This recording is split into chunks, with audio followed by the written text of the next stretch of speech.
Hi అండి, అందరికీ నమస్తే. వెల్కమ్ టు శ్యామ్లా వంటిల్లు. సింపుల్గా చేసుకుని ఒక టేస్టీ స్వీట్ రెసిపీని చూపించేస్తాను. దీనికి స్టవ్ ఆన్ చేసి వండాల్సిన అవసరం లేదు. ఇంట్లో ఉండే మూడు పదార్థాలతో సింపుల్గా 10 మినిట్స్లో రెడీ చేసేసుకోవచ్చు. వీడియోని స్కిప్ చేయకుండా చివరి వరకు చూడండి. నచ్చితే సబ్స్క్రైబ్ చేయడం మాత్రం మర్చిపోవద్దు. ఈ టేస్టీ స్వీట్ రెసిపీని ప్రిపేర్ చేయడం కోసం ముందుగా 1 కప్పు పుట్నాలని మిక్సీ జార్లోకి వేసుకొని మెత్తని పౌడర్ లాగా మిక్సీ పట్టుకోవాలి. పలుకు అనేది ఉండకూడదండి. మీకు ఏమైనా డౌట్ అనిపిస్తే జల్లెడ వేసి తీసుకోండి. అలాగే 1/2 కప్పు షుగర్ని మెత్తని పౌడర్ లాగా మిక్సీ పట్టుకొని పక్కన పెట్టుకోవాలి. 1 కప్పు పుట్నాలకి 1/2 కప్పు షుగర్ లెక్కండి.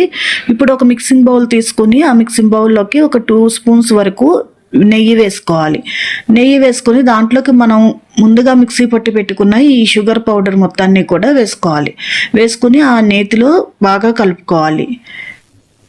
ఈ షుగర్ పౌడర్ని ఫస్ట్ నెయ్యిలో బాగా ఇలా కలిపి తీసుకున్న తర్వాత ఇప్పుడు దానిలోకి ఇదిగోండి ఇలా ఉండాలి. ఇప్పుడు దాంట్లోకి మనం ముందుగా మిక్సీ పట్టి పెట్టుకున్న పుట్నాల పౌడర్ని కూడా వేసుకోవాలి. ఈ పుట్నాల పౌడర్ అనేది పలుకు అనేది అస్సలు ఉండకూడదండి.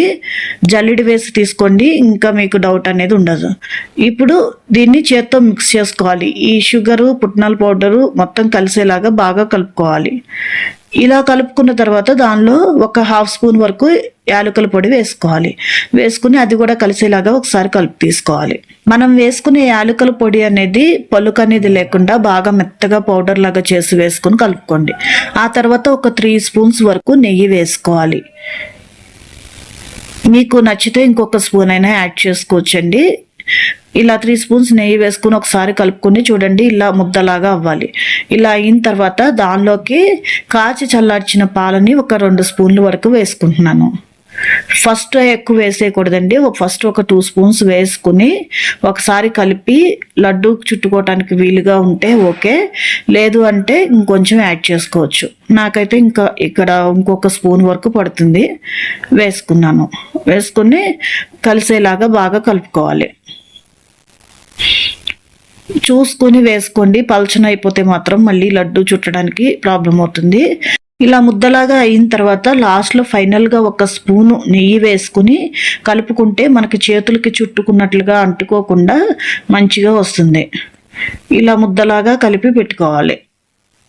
ఇలా మెత్తగా ముద్దలాగా కలిపి పెట్టుకున్న తర్వాత నానాల్సిన అవసరం ఏం లేదండి. దీన్ని లడ్డూలాగా చుట్టుకోవాలి. ఇలా కొంచెం పిండి ముద్దను తీసుకొని లడ్డూలాగా చుట్టుకొని ఫింగర్తో ఇలా ప్రెస్ చేసి తీసుకోవాలి. చూపిస్తున్నట్లుగా ఇలా ఫింగర్తో ప్రెస్ చేసుకొని ప్లేట్లోకి పెట్టుకోవాలి. ఇదే విధంగా మొత్తం పిండిని కూడా మనం లడ్డూలుగా చుట్టుకోవాలి. ఇక్కడ మీకు ఇష్టమైన షేప్లో తీసుకోవచ్చండి. నేనైతే ఇక్కడ యాపిల్ షేప్లో డెకరేట్ చేస్తున్నాను. మీకు ఇలా వద్దు అనుకుంటే మీకు నచ్చిన షేప్లో అయినా తీసుకోవచ్చు. ఇలా రౌండ్గా చుట్టేసి ఫింగర్తో ఇలా కొద్దిగా ప్రెస్ చేసేస్తే గుంటలాగా పడిపోతుంది. ఇలా ప్రెస్ చేసి చుట్టూతో ఏమైనా కొద్దిగా పగుళ్ళలాగా అనిపిస్తే ఇలా చేత్తో ఇలా అనుకుంటే సరిపోతుంది. నీట్గా వచ్చేస్తాయి, రౌండ్గా స్మూత్గా ఉంటాయి. ఇలా అన్నిటినీ కూడా రెడీ చేసుకోవాలి. చాలా ఈజీ అండి. చాలా సింపుల్గా 10 నిమిషాల్లో చేసేసుకోవచ్చు. టేస్ట్ కూడా చాలా బాగుంటుంది. తప్పకుండా ఒకసారి ట్రై చేయండి. ఇలా అన్నిటినీ కూడా ప్రిపేర్ చేసి తీసుకున్న తర్వాత లవంగాలు తీసుకుని వాటిని ఇలా స్వీట్ మధ్యలోకి నిలబెడుతున్నాను. ఇది ఓన్లీ ఆప్షనల్ అండి. మీకు నచ్చితే చేయొచ్చు, లేదంటే లడ్డూలాగా చుట్టేసి తినేసేయచ్చు.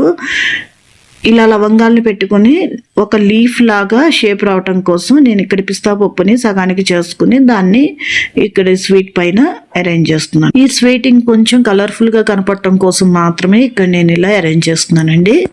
లాస్ట్లో కొద్దిగా ఫ్రూటీ తీసుకొని నేను రెడ్ కలర్ తీసుకున్నాను. దాన్ని కూడా మధ్యలో ఇలా పెడుతున్నాను. ఇలా పెట్టుకోవటం వల్ల కొంచెం లుక్ బాగుంటుంది, చూడటానికి కూడా అట్రాక్టివ్గా ఉంటుంది. అంతేనండి, ఎంతో సింపుల్గా చేసుకుని టేస్టీ స్వీట్ అయితే రెడీ అయిపోయింది. స్టవ్తో పని లేకుండా, వండాల్సిన అవసరం లేకుండా అప్పటికప్పుడు ఒక 15 నిమిషాల్లో ఈ స్వీట్ని రెడీ చేసేసుకుని తినేసేయచ్చు. చాలా సింపుల్గా చేసుకుని ఈ టేస్టీ స్వీట్ మీకు నచ్చిందని అనుకుంటున్నాను. ఈ వీడియో కనుక మీకు నచ్చినట్లయితే వీడియోకి ఒక లైక్ చేయండి. అలాగే మీ ఫ్రెండ్స్ అండ్ ఫ్యామిలీ మెంబర్స్కి ఈ వీడియోని షేర్ చేసి ఛానల్ని సబ్స్క్రైబ్ చేసుకొని సపోర్ట్ చేయండి. ఈ వీడియోపై మీ అభిప్రాయాన్ని కామెంట్ సెక్షన్లో తెలియజేయండి. ఉంటానండి. Thank you.